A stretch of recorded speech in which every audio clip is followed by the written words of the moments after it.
Siang, kembali dengan saya Cecilia Edwiharti Merinoviana.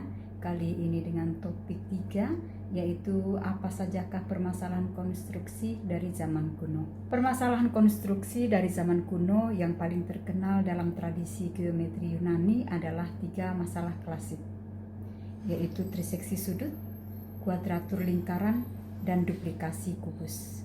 Ketiganya dirumuskan ketika geometri Yunani kuno sekitar abad ke-5 sampai 4 sebelum Masehi menetapkan batasan bahwa sesuatu dianggap geometris hanya jika bisa dibangun dengan penggaris lurus tak berskala dan jangka saja.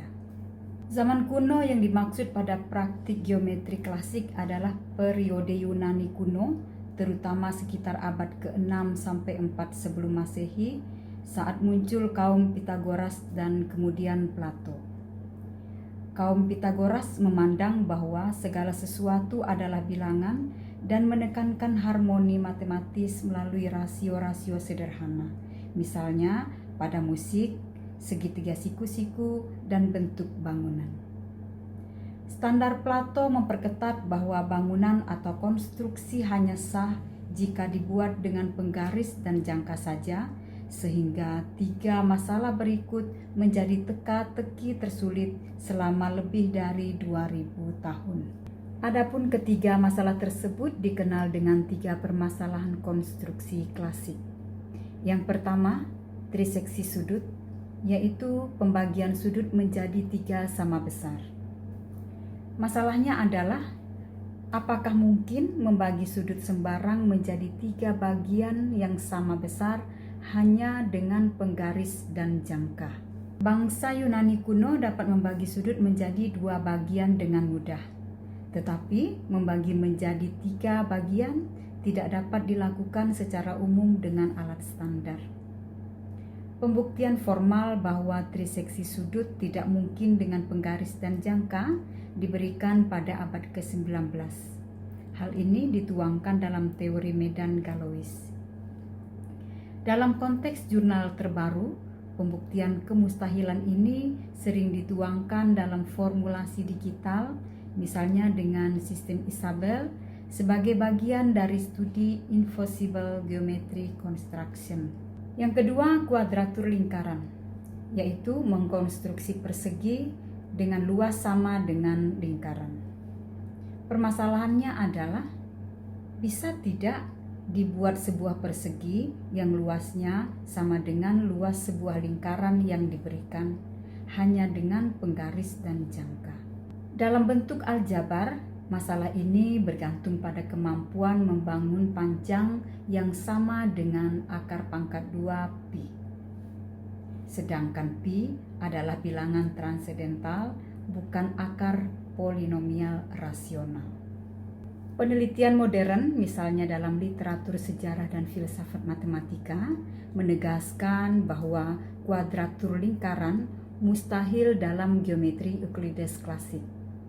Baru dibuktikan secara ketat pada tahun 1882 oleh Ferdinand von Lindemann. Dalam modul dan jurnal terkini, hal ini sering dikaitkan dengan kurva-kurva mekanis seperti quadratic Hippias yang memang bisa digunakan untuk mengkuadratkan lingkaran, tetapi dianggap bukan konstruksi geometris Plato karena memerlukan alat bantu.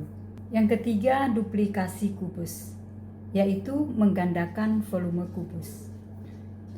Masalahnya adalah, bisa tidak dibuat sebuah kubus dengan volume 2 kali dari kubus yang diketahui hanya dengan penggaris dan jangka.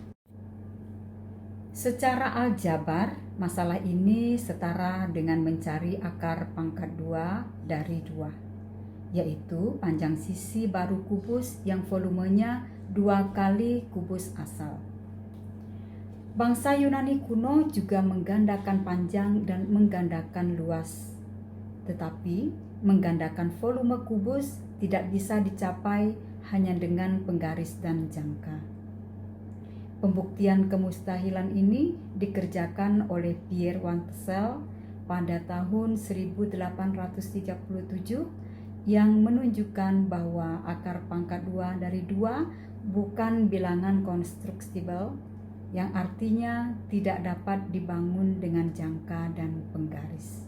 Dalam jurnal terkini, ide ini sering dipakai sebagai contoh penerapan teori medan dan Galois teori pada masalah geometri klasik. Dalam berbagai artikel sejarah dan filosofi matematika abad ke-21, ketiga permasalahan ini dipakai untuk menunjukkan bagaimana batasan alat konstruksi, yaitu penggaris dan jangka, justru melahirkan teori aljabar yang lebih dalam, dan bagaimana kemustahilan konstruksi secara geometris klasik terbukti dengan teori medan dan aljabar abstrak pada abad ke-19, bukan hanya dengan gambar. Demikian pemaparan saya tentang apa sajakah permasalahan konstruksi dari zaman kuno. Atas perhatiannya, saya ucapkan terima kasih.